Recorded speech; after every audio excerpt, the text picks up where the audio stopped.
Check out part 1 and 2 of this series in the description and the upper right corner. Landsknechte. The Landsknechte, a term derived from the German words for servant of the land, were a distinctive class of mercenary soldiers originating in the Holy Roman Empire during the late 15th and 16th centuries. Founded by Emperor Maximilian I around 1486, they were modeled after the Swiss mercenaries, but developed their own unique identity and tactics. Landsknechte were renowned for their flamboyant and brightly colored attire, which set them apart from other military units. They commonly wore slashed doublets and trousers that allowed undergarments to puff through. Their primary weapon was the pike, used in tightly packed formations known as pike squares. Additionally, they were skilled in using the halberd, a pole weapon with an axe blade topped with a spike. For close combat, they wielded short swords called Katzbalger, or large two-handed swords called Zweihanders, often used by the elite Doppelsoldner, who were paid double for fighting on the front line. Their armor varied, but typically included a breastplate and a helmet, providing a balance of protection and mobility. They participated in many significant battles over the years. Notable engagements include the Battle of Pavia in 1525, where they helped secure a decisive victory for Charles V against the French, and the sack of Rome in 1527, demonstrating their effectiveness and ruthlessness in combat. One distinctive feature of the Landsknechte was their autonomy and unique culture within the military hierarchy. They were often led by their own elected captains and maintained a sense of camaraderie and independence. Companion Cavalry. The Companion Cavalry, known as the Heteroi, were an elite cavalry unit of the Macedonian army under Philip II and his son, Alexander the Great. Originating in the 4th century BC, the companions were initially drawn from the Macedonian nobility and commoners favored by the king, who were bound by personal loyalty to him and were paid by the Macedonian crown. Their primary weapon was the Zeiston, a long spear about 3.5 to 4.2 meters in length, used for thrusting or with two hands as a lance. They also carried a kopis for slashing, or xiphus for cutting and thrusting.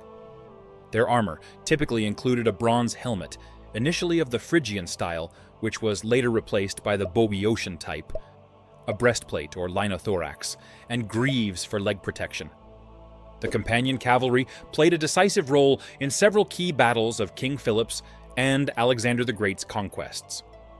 Notable engagements include the Battle of Chaeronea, where they helped secure a crucial victory against the combined forces of Athens and Thebes, where it is said that Alexander, alongside his troops, was the first to break the lines of the famed Sacred Band of Thebes. At the Battle of Gaugamela in 331 BCE, they executed a daring flanking maneuver that led to the decisive defeat of the Persian Empire under King Darius III, which led to the eventual conquest of the Achaemenid Empire by Alexander. Tactically, the Companion Cavalry was known for its use of the wedge formation, a V-shaped arrangement that allowed for maximum impact during charges and leveraged their horses' herd instincts. This formation enabled them to break through enemy lines with concentrated force, causing disarray and opening gaps for infantry to exploit. Under Alexander, the companions often acted as a hammer, delivering the final decisive blow after the phalanx had pinned the enemy in place. Their coordination with the Macedonian phalanx exemplified the innovative combined arms tactics that characterized Alexander's military strategy. Housecarls. Housecarls were a bodyguard and standing military force loyal to Scandinavian and Anglo-Saxon kings and noblemen during the early Middle Ages. Originating in the early 11th century, these professional soldiers were utilized by kings such as Canute the Great, who ruled over England, Denmark, and Norway. Housecarls were well equipped compared to typical Norse soldiers. For defense, they typically wore chainmail hauberks that provided substantial protection without hindering mobility, paired with helmets such as the nasal helmet and round shields. Their most commonly used weapon was a spear, although weapons such as Dane axes, hand axes, and swords were also carried. They often formed the core of the shield wall, a defensive formation where soldiers stood shoulder to shoulder, shields overlapping to create a wall of protection. This tactic was particularly effective in repelling enemy charges and was a staple of Anglo-Saxon military strategy. The Battle of Hastings in 1066 is perhaps the most famous engagement involving Housecarls. Fighting valiantly for King Harold II against William the Conqueror's Norman forces, the Housecarls formed the backbone of the Anglo-Saxon defense. Despite their skill, the battle ended in a decisive Norman victory, marking the end of Anglo-Saxon rule in England. The decline of the Housecarls began after the Norman conquest of England in 1066. The introduction of feudalism by the Normans led to changes in military organization, with knights and feudal levies replacing the professional Housecarls. Sacred Band of Thebes. According to historical accounts, the Sacred Band of Thebes was established by the Theban general Gorgidas around 378 BCE and was paid by the city to be permanently garrisoned within its walls. This unique unit consisted of 150 pairs of male lovers, with veteran warriors choosing younger, promising soldiers to be their partner. The idea was that the strong bond between each pair would inspire them to fight more fiercely and protect each other on the battlefield. Members of the Sacred Band were equipped similarly to other Greek hoplites. They wore bronze armor, including a breastplate, greaves, and a helmet, which provided substantial protection in combat. Their primary weapon was the dory, a long spear used for thrusting in the tightly packed phalanx formation.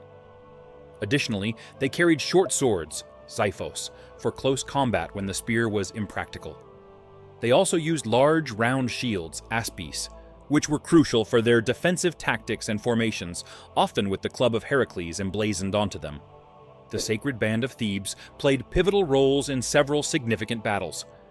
One of their most famous victories was at the Battle of Leuctra in 371 BCE, where they fought under the command of the Theban general Epaminondas. At Leuctra, the Sacred Band was crucial in defeating the Spartans, marking the end of Spartan dominance in Greece and establishing Theban hegemony.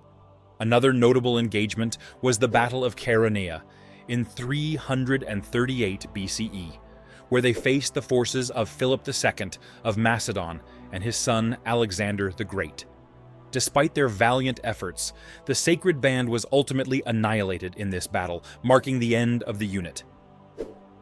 Tercios.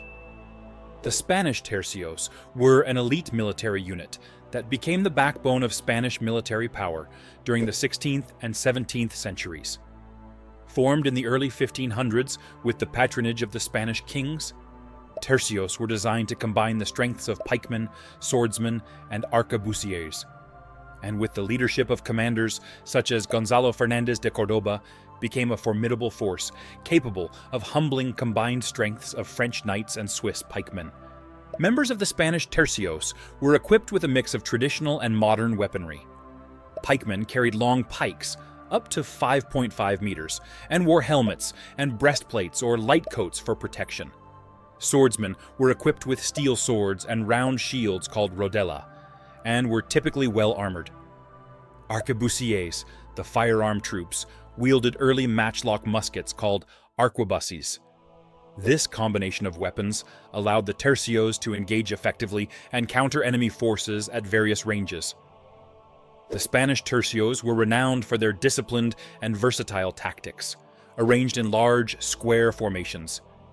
Each tercio was typically composed of about 3,000 soldiers, divided into pikemen in the center, swordsmen on the outer lines, and arquebusiers on the flanks and corners. This formation allowed them to present a formidable defensive front against cavalry and infantry, while delivering devastating volleys of gunfire. The Spanish Tercios played crucial roles in numerous significant battles during their prominence. One of their early and notable victories was at the Battle of Pavia in 1525, where they captured the French king Francis I, securing Spanish dominance in Italy. The Battle of Lepanto in 1571 saw the Tercios as part of a Holy League fleet that decisively defeated the Ottoman navy, marking a turning point in Mediterranean naval warfare. The decline of the Spanish Tercios began in the mid-17th century as changes in military technology and tactics outpaced their traditional methods. By 1704, Spanish tercios were transformed into regiments, and the pikeman as an infantry type was dropped. Kheshig. The Kheshig were the elite imperial guard of the Mongol Empire, established by Genghis Khan in the early 13th century. Their primary role was to serve as the personal bodyguard of the Great Khan and his family. The word Kheshig means favored or blessed, reflecting their esteemed status within Mongol society. The Kheshig were divided into two groups, the day guard, Torgud, and the night guard, Kevtul, ensuring the Khan's protection around the clock. They were chosen for their loyalty, bravery, and combat skills, often drawn from the elites of various Mongol tribes. These warriors were equipped with the finest weapons and armor available to the Mongol military. Their primary weapon was the composite bow, a powerful and versatile weapon that allowed for accurate shooting on horseback. In addition to bows, they carried swords, lances, and maces for close combat. They wore lamellar armor made from small, overlapping plates of iron or hardened leather, providing excellent protection while maintaining mobility. Helmets and other protective gear like bracers and spalders were also part of their standard equipment. The Kheshig consisted of the best and most loyal soldiers the Mongol Empire was able to muster. In battle, due to their bodyguard function, they would stay close to whomever they were sworn to protect. Their training and discipline allowed them to execute complex maneuvers and rapid, coordinated strikes in the defense of their master. Their presence in battle often served as a morale booster for Mongol troops and a psychological weapon against their enemies, given their reputation for invincibility and loyalty to the Khan. They played vital roles in many of Genghis Khan's and his successors' campaigns. For example, during the invasion of Europe, the Kheshig, accompanying Batu Khan and Subutai, likely provided critical support in battles such as the Battle of Legnica in 1241, where the combined European forces, supported by the Templars, suffered a crushing defeat at the hand of the Mongols. The decline of the Kheshig began as the Mongol Empire fragmented in the late 13th and early 14th centuries. The disintegration of centralized power and the rise of rival khanates diminished the need for a unified imperial guard. However, their legacy endured, influencing subsequent guard units in various Mongol successor states and beyond. Gallowglass. The Gallowglass, meaning foreign warriors in Irish Gaelic, were elite mercenary warriors who originated in the Hebrides and western coast of Scotland, becoming prominent in Ireland from the mid-13th century to the early 17th century. The Gallowglass were typically the members of Norse Gaelic clans of Ireland and Scotland. Roaming the hills of medieval Ireland, they sought fortune and adventure by offering their martial skills to Irish clans, kings, and others who could afford their service. Gallowglass warriors wore a variety of equipment, typically a chainmail shirt worn over a linen undershirt, and a hybrid-style helmet. They were described as strong and broad men. Their primary weapon was the two-handed axe, which could deliver powerful, crushing blows capable of breaking through armor or even dismounting opponents mid-ride. They also carried large swords called claymores, and sometimes used spears and short swords for closer engagements. For additional defense, they often had small, round shields. This combination of heavy armor and weaponry made them formidable shock troops, capable of breaking enemy lines with their sheer force. The Gallowglass were renowned for their heavy infantry tactics. They typically fought in tight formations of around 80 men, accompanied by weapon-bearing skirmishers. Their role in battle was often as the decisive shock troops, used to break enemy lines and create openings for other combatants, or as a wall of bodies protecting archers and skirmishers located in the center of the formation. The Gallowglass participated in numerous significant battles throughout Irish history. They were prominent in the wars between the Irish clans and the English crown during the 16th century, including the Desmond rebellions. Their involvement in the Battle of Knockdoe in 1504, where they fought for the Earl of Kildare, demonstrated their critical role in clan warfare and their impact on the outcome of regional conflicts. The decline of the Gallowglass began in the early 17th century, with the increasing centralization of power by the English crown and the consequent decline of Gaelic clan structures. The confiscation of lands and the establishment of English-controlled plantations reduced the demand for mercenary forces. Macedonian silver shields. The Macedonian silver shields, known as the Argyraspides, were an elite infantry unit within the army of Alexander the Great. Originating from the veteran soldiers of Philip II's army, these soldiers were part of the Hypaspitae, foot companions, a prestigious guard unit that protected the king. The Argyraspides were distinguished by their silver-plated shields, which was a symbol of their skill. These soldiers were primarily selected for their experience, skill, and loyalty, and they often played a critical role in the success of Macedonian military campaigns. The equipment of the silver shields was typical of Macedonian infantry, but of superior quality. They were armed with the sarissa, a long spear that could reach up to 18 feet in length, giving them a significant reach advantage over their enemies, or a dory spear typical to hoplites. In addition, they carried shorter xyphos swords for close combat. Their armor included bronze Phrygian helmets, linothorax armor or breastplates, greaves, and the iconic silver-plated shields. Tactically, the silver shields excelled in the use of the phalanx formation, a dense line of soldiers with overlapping shields and protruding sarissas. This formation was particularly effective in head-on engagements, allowing them to break through enemy lines with coordinated precision. The silver shields participated in numerous significant battles throughout Alexander's conquests. One of their most notable engagements was the Battle of Gaugamela in 331 BCE, where they significantly contributed to the decisive Macedonian victory over the Persian Empire. Another key engagement was the Battle of the Hydaspes in 326 BCE, where they fought and won against King Porus's formidable war elephants and troops in the Indian subcontinent. Their ability to adapt to different combat scenarios and terrains showcased their versatility and effectiveness. The end of the silver shields came after the wars of the Diadochi, with the conflicts among Alexander's successors, following the fragmentation of Alexander's empire. Eventually, the aging veterans were relegated to less significant roles and faded from prominence.